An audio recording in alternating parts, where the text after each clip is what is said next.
दुनिया के सबसे बड़े सदारती मार्के में रिपब्लिकन रहनुमा डोनाल्ड ट्रंप कामयाब हो चुके हैं।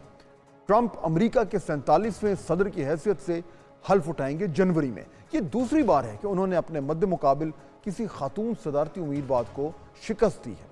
इससे पहले 2016 में उन्होंने सदारती उम्मीदवार हिलरी क्लिंटन को हराया था और अमेरिका के 45वें सदर मुंतखब हुए थे।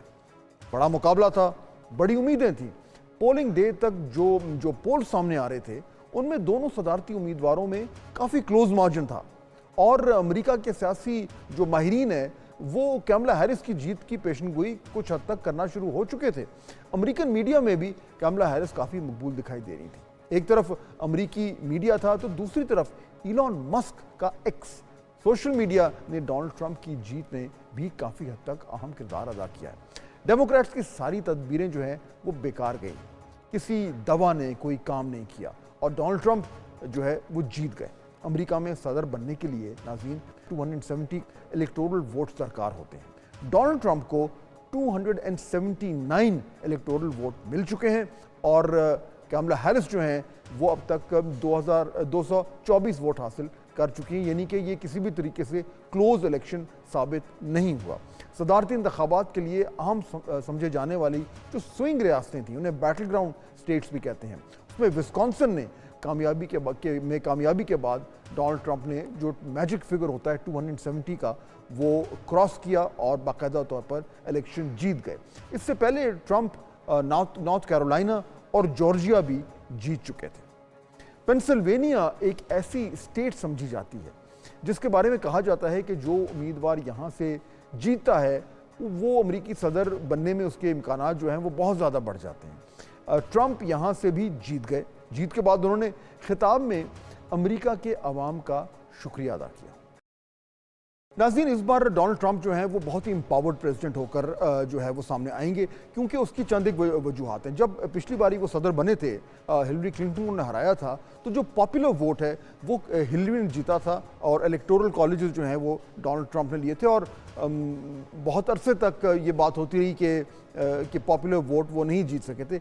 इस बारी वो दोनों वोट जीते हैं और आपने नोट किया होगा कि अपनी तकरीर में उन्होंने ये मेंशन भी किया कि ये एक ख़ास ट्रॉफी है जिन्होंने जीती है कि इलेक्टोरल जो वोट्स और पॉपुलर वोट्स दोनों उनको मिले हैं। इससे उनके कॉन्फिडेंस में भी इजाफा होगा और जो उनको मैंडेट है उसकी जो स्ट्रेंथ है वो भी ज़्यादा लगी। उसके साथ साथ जो एक और बहुत ही अहम डेवलपमेंट हुई है आज, वो ये कि जो सेनेट है वो भी रिपब्लिकन्स ने जीत लिया। इससे पहले वो डेमोक्रेट्स कंट्रोल कर रहे थे। सेनेट जीतना जो है वो इसलिए अहम है क्योंकि तमाम तर जो इम्पोर्टेंट प्रेसिडेंशियल नॉमिनेशंस होती हैं वो उनको सेनेट की कॉन्फर्मेशन की ज़रूरत होती है। यानी अब जो ट्रंप साहब जो अपनी टीम लेके आएंगे उसमें उनको कोई मुश्किलात का सामना नहीं होगा, क्योंकि उनकी जमात जो है वो कंट्रोल करती है सेनेट।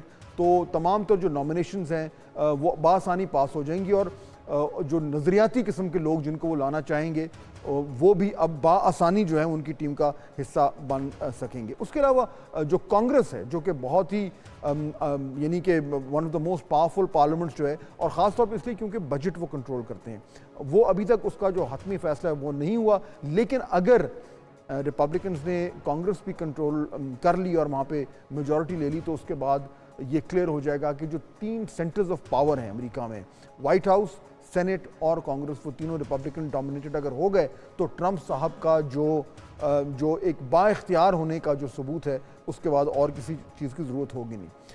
तीसरी जो अहम चीज़ है नाज़रीन वो ये कि डोनाल्ड ट्रंप साहब जो है उन्होंने अपनी तकरीर में भी ये कहा कि वो जंगें शुरू करने नहीं आए, ख़त्म करने आए हैं। इसलिए तमाम तर नज़रें जुड़ी होंगी उनके ऊपर कि वो यूक्रेन की जो जंग है उसमें क्या करेंगे और जो गज़ा में जो नस्ल कुशी हो रही है, जो जेनोसाइड हो रहा है, उसमें वो कहाँ तक इजराइल के ऊपर जो है दबाव डाल के उसको ख़त्म करने में कामयाब होंगे। डोमेस्टिकली जो सबसे बड़ा इशू होगा वो है इलीगल इमिग्रेशन का, क्योंकि ये वो एक जो बेसिक उनका जो एक मैनिफेस्टो में जो उनका अहम तरीन जो नुक्ता था जिसकी बुनियाद पे अभी तक ये कहा जा रहा है कि उनको बहुत ज़्यादा वोट मिले हैं। कुछ अंदाज़ों के मुताबिक तकरीबन 20 लाख लोग ऐसे हैं जिनको डोनाल्ड ट्रंप साहब जो हैं वो डिपोर्ट कर सकते हैं अमेरिका से। तो ज़ाहिर बात है उस हवाले से ये एक बहुत बड़ा इशू बन सकता है। और उसके साथ साथ ایک نقطہ یہ بھی جو اس وقت تک جس کے حوالے سے بات ہو رہی ہے وہ یہ کہ ٹرمپ صاحب جو ہیں وہ جو اپنی فیڈرل اختیارات ہیں ان کو استعمال کر کے اور وہ بہت سارے ایسے معاملات میں بھی مداخلت کر سکتے ہیں جو امریکہ میں عام طور پہ جو وہاں کی ریاستیں ہیں ان کے دائرہ اختیار میں کہا جاتا ہے. یہاں تک یہ بات ہو رہی ہے کہ اگر ریاستوں میں کوئی لا اینڈ آرڈر کی سچویشن ہوتی ہے یا کوئی مظاہرے ہوتے ہیں تو جو فیڈرل جو فورسز ہیں جو کہ جن کو پریزیڈنٹ جو ہے وہ ڈائریکٹلی کنٹرول کرتے ہیں وہ ان کو بھی استعمال کر سکتے ہیں. تو یعنی امریکہ کے لیے بھی ایک یہ بڑا انپریسیڈنٹڈ سا ایک دور جو ہے وہ شروع ہو رہا ہے. اور اس میں دیکھنا یہ کہ جو خطرات تھے جو ریڈ فلیگز تھے کہ جو امریکن ڈیموکریسی کی جو فنڈامنٹلز ہیں کیا ان کے اوپر جو ہے وہ ڈونلڈ ٹرمپ صاحب حملہ آور تو نہیں ہوں گے. اور آخر میں last but not least of course کہ پاکستان پہ کیا امپیکٹ ہوگا.